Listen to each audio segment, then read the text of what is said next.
जी हाँ, तो आप लोगों का क्वेश्चन होगा कि सबके दिमाग में ये होगा कि अब हमें क्या करना चाहिए। जैसे कि ग्लोबल कॉन्फ्लिक्ट चल रहा है, वर्ल्ड वॉर 3 की न्यूज़ आ रही है जगह जगह न्यूज़ चैनल पे।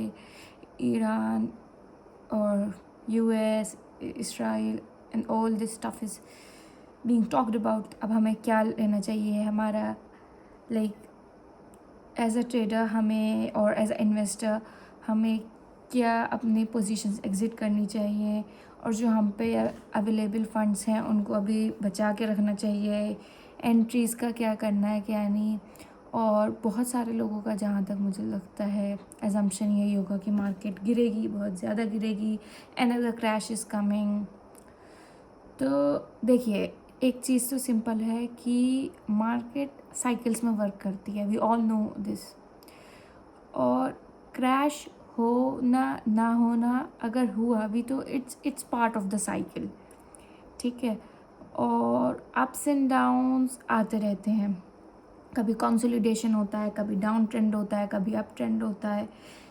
मार्केट कभी भी डायरेक्ट अप ट्रेंड में नहीं जाती है, it moves in cycle. Like कभी even when forming up trend वो हमेशा रीटेस्ट लेती है, ठीक है। रीटेस्ट लेगी, फिबोनाची लेवल्स पे रीटेस्ट लेगी। इट टेक्स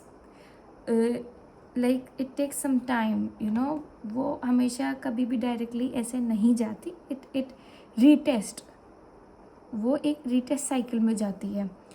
तो वो गिरे बढ़े कुछ भी हो, हम जब भी अपनी पोजीशन लेते हैं, अगर हम टेक्निकल एनालिसिस के बेसिस पे लेते हैं तो हमारा रिस्क मैनेजमेंट डिसिप्लिन अपनी जगह रहता है। इट डज, तो जब हम पे प्री डिफाइंड रिस्क है, यानी कि मैंने अपना स्टॉप लॉस ऑलरेडी पहले से सेट कर लिया है, तो दुनिया में कुछ भी हो, लिटरली कुछ भी हो, अगर ट्रेड्स मेरे अकॉर्डिंग नहीं चले, अगर मेरे सेटअप से अगेंस्ट चले, तो मैं लिटरली एग्ज़िट कर दूँगी। फिर चाहे कुछ भी होता रहे, अगर 2 महीने मार्केट गिरे, अगले 6 महीने गिरे, I would just wait for its down trend to over. Like अगर मेरा पहले से pre plan well defined risk नहीं होगा, तब मैं परेशान होंगी। लाइक अगर मैंने पहले से अपना स्टॉप लॉस सेट नहीं कर रखा है, मेरा पहले से मेरी इंट्यूशन ने कहा और मैंने कोई ट्रेड में एंट्री ले ली, वो लोग परेशान होते हैं जिनका ऑलरेडी पहले से ही जो अपने रूल्स के अपने लिए गाइडलाइंस बना के पूरे डिसिप्लिन के साथ चलते हैं, वो कभी भी मार्केट के शॉर्ट टर्म ड्रॉ डाउन से अफेक्ट नहीं होते। क्योंकि जब हम ट्रेड लेते हैं एज ए नोविस ट्रेडर, ठीक है, तो हम पहले से ही सारी पॉसिबिलिटीज़ अपने माइंड में ऑलरेडी इमेजिन कर चुके होते हैं। हम ऑलरेडी जर्नल कर चुके होते हैं कि what if all my positions goes against me, then what is gonna happen. अगर मेरी सारी पोजीशन मेरे अगेंस्ट चलें, सारे मेरे स्टॉप लॉस हिट हो जाए, तो क्या सिनेरियो रह सकता है। मैंने अभी भी जो अपनी सारी पोजीशन ली थी, मैंने 5 to 6 पोजीशंस करेंटली ले रखी है। मेरा लिटरली सारा फंड ऑलरेडी एलोकेटेड है। मैंने लेने से पहले ही लिख लिया था, मेरे पास इवन नोट्स में अभी भी लिखा हुआ है।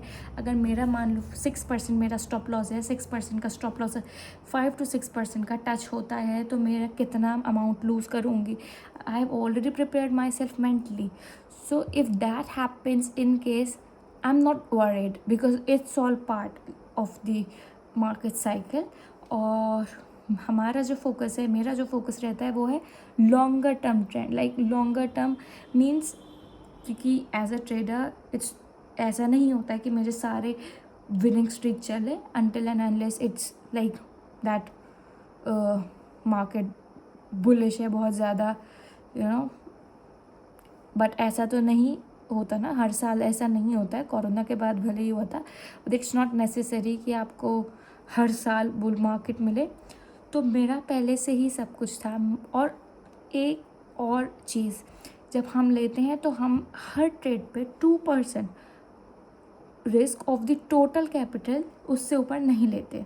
तो मेरे सारे, तो अगर सारी मेरी पोजीशन मेरे अगेंस्ट जाएं, तो मुझको इतना ज़्यादा लॉस ना हो, so that I don't and up blowing away my capital. इसलिए मेरा पहले से ही प्री डिफाइंड रिस्क होता है। That's what you need to think as a trader if you want to survive. क्योंकि इन द इनिशियल ईयर्स आप सिर्फ survive करना चाह रहे हैं। Capital preservation is the key to survive in the long term. Capital preservation मतलब अपने capital को बचाना है।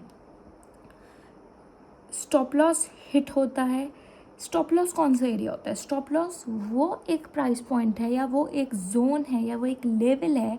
अगर उससे प्राइस नीचे जाएगा, उससे नीचे उसकी क्लोजिंग होगी, तो मेरा पूरा सेटअप इनवैलिडेट हो जाएगा। अगर मेरा सेटअप इनवैलिडेट होगा तो I would exit. There is no point in staying there. क्योंकि काफ़ी बार ऐसा होता है कि हम लोग स्टॉप लॉस अपना हिट होने पर एग्ज़िट नहीं करते, और जब हम एग्ज़िट नहीं करते वो और गिर जाता है, वो और गिरता है। 5% से वो 10% पहुंच जाता है माइनस में।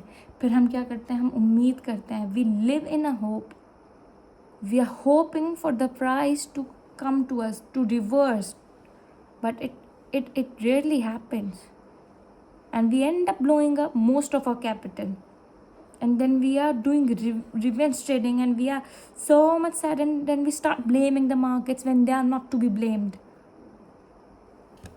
हम लोग मार्केट को ब्लेम करना स्टार्ट कर देते हैं कि market like it has something against me, but market has nothing against you, it does what it wants to. और इस चीज़ को समझने के लिए एक बुक मैं बताती हूँ, मार्क डगलस की, ट्रेडिंग इन द जोन। वो बहुत अच्छी बुक है। आई लिटरली लव दैट, क्योंकि उसमें उन्होंने बहुत अच्छे से समझाया है कि market is never against you, it's you who has to follow the plan. Market में हर कोई पैसा बनाने निकला हुआ है, आप, मैं, हर third person, like everyone is there. तो आप उसको ब्लेम नहीं कर सकते, उसको जो करना होता है वो करती है। वो हमें पहले से अपनी हर चीज़ प्री डिफाइंड एंट्रीज, एग्जिट्स और सारे सिनेरियो, लाइक क्या क्या पॉसिबिलिटीज़ हैं, टारगेट प्राइस अगर कैसे, या फिर हमारा एंट्री ट्रिगर क्या होना चाहिए, ये हर चीज़ हमें डिसाइड करनी होती है। We can't blame it.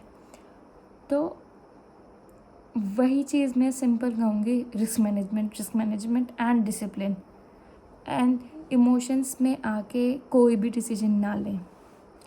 Like emotions distorts your plan. अगर आप इमोशनली, लाइक अगर आप अभी फेयरफुल हैं क्या चल रहा है क्या नहीं, सो और आपने कोई भी डिसीजन अपने इमोशंस में आके लिया, लाइक आपने डर कर अपनी पोजीशन पहले ही ब्रेक इवन पे एग्ज़िट कर दी कि भाई मेरा स्टॉप लॉस हिट ना हो जाए, तो ऐसे नहीं होता है।